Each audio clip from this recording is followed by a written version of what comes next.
Hello, this is Phoenix with Phoenix Core Healing, and this is part 3 of how to communicate with a narcissist. Now, once you have figured out the specific traps your narcissist tends to set, you can start practicing of how to not have a conversation with a narcissist. If your narcissist has the pattern of asking you how you are doing and somehow making you feeling badly about your life, about your choices, or making comments that will minimize your choices, you need to give them as little information as you can. So if they're saying how you're doing, you can say, I'm great. And then you try to bring the focus back on them as quickly as you can. And so you ask them, I'm great, how are you? And you just plaster them with questions about their life. How is your mom? How are the kids? What are you doing at work? What do you like right now? And you get them into talking about themselves. They love to talk about themselves. In this way, the focus is away from you. Now they're getting fuel from you in form of your attention and your curiosity about their life. And so you can spend as much time as you need with that narcissist talking about their life. And whenever they try and bring it back to you, find a way to try and bring it back to them with a question, with a comment that will keep them fueled with your attention on them. This way, at least, you can stay safe and you won't get hurt. Number 2, if the narcissist makes outrageous statements, you can just leave them believing what it is they're believing. You don't have to disagree with them. So don't disagree with a narcissist. It's not necessary. So if they make an outrageous statement about, oh, that person, that you happen to like is really, really dumb, you can say, is that how you feel? And then they might go on about how negative that person is. Now, you don't have to contradict them. You can just say, okay, I see that's how you feel. Interesting. And if they ask you, well, what do you think? Then you have a few choices. You can either completely deflect by saying, yeah, I don't know. I'm not sure yet. Or you can say, no, I think the opposite. And if they say, why is that? Again, they want to get you into a fight now about that person and whether they're good or bad. So if they're asking you, why do you think that? You can say, I don't know, it's just my impression. And if they go back to, yeah, but they're so stupid. Now, again, they're trying to draw you in. Don't fall for the trap. You can just say, yeah, I can see that you think that. I can see that you think that, or I hear you are really powerful. And also not engaging by saying, well, I don't know. I'm not sure yet. I'm just not sure. Yeah, maybe. Maybe you're right. And it doesn't say anything about how you're feeling, really. You just say maybe. Now, if it is really important for you to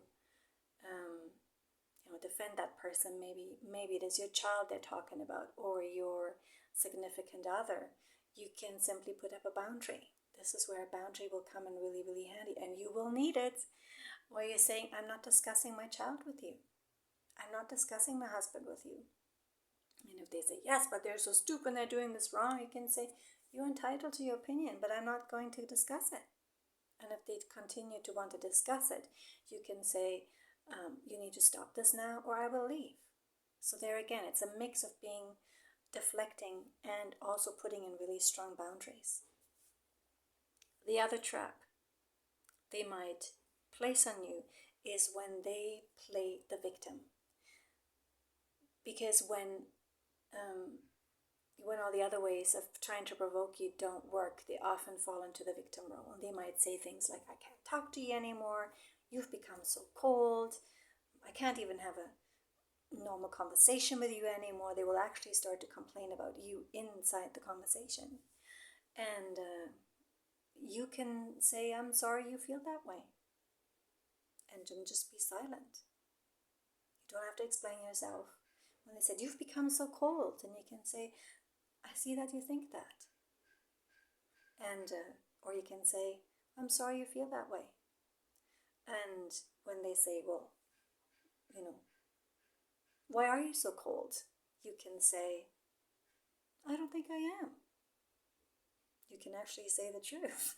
But you don't have to you don't have to say, I'm not cold because, don't ever explain anything. You're just making statements now. So if they say you're cold, you can say, I don't think I am.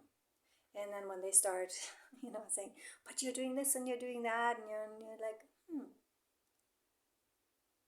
interesting. That's how you see me. So basically, it's a mirroring. What you're trying to do with the narcissist is you're trying to mirror them. When they say, you don't love me anymore, you can say, I can see you feel that. I can see you feel that way. That's just making a statement of, yeah, I can see that you feel that way. It doesn't mean it's true. And if they say, you're being so mean, this is breaking my heart, you can say, I'm sorry you feel that way. It's kind of like a broken record technique. You can repeat the same things. You can say, I hear you. I understand. That must be very hard. When they say you're not even engaging with me the way you used to before. You're not coming over as often as you do anymore. You can say, I'm sorry. I know this is really hard for you. You can be compassionate in a short way, but you don't have to explain your actions. Basically, you want to get away from ever explaining why you do anything. And mirroring them by saying, I hear you. Yes, I see you feel that way. Doesn't mean that you agree. And if they're asking you to explain yourself, you need to deflect. So if they're saying, why are you doing this? You can say, yeah, I don't know. It's it's complicated. Why is it complicated? Well, it just is. Or why can't you tell me? See, it's complicated. It's the broken record technique. So it's about deflection. It's about not engaging in a conversation. A conversation with a narcissist is twofold. Trying to get the attention back on them so they will talk about themselves, because then at least they will leave you alone. And if they complain about how they're feeling, you can just say, I hear you. Yes, that must be very hard. I see you. I understand, without you having to change your behavior. And it's getting the attention back to them, asking them questions. So tell me more. What is really difficult about this? What are you looking forward to tomorrow? Just again, bring the focus on them. Take the focus away from you. When they have a really strong focus on you, this is the predator looking for prey, looking for fuel, looking to exploit you. So any questions that they're asking that are about you, about your life, about your opinions, is designed to extract the fuel. So go slow. This won't be successful on the first time. You will need to practice this. So cut yourself some slack. Again, when you feel that the boundaries that you have decided, that you have put in place, are being walked across, you need to stop the conversation. You need to say, you're overstepping the boundary here. So either stop, or I will hang up the phone, or you overstep the boundaries here, I will leave now, I won't talk to you any longer. Which it's really best if you can avoid any physical presence with a narcissist. It's a whole lot easier to hang up the phone and to not affect anybody else than going to a party or to some kind of birthday celebrations and feeling stuck. You have to get a lot more creative of how to get away and set those boundaries into place, because they will usually use those situations to blow up and make you look bad. So I hope this helps. If you have any more questions, please comment underneath. I'd be happy to be more specific about certain situations that you're in. Have a good day. Bye.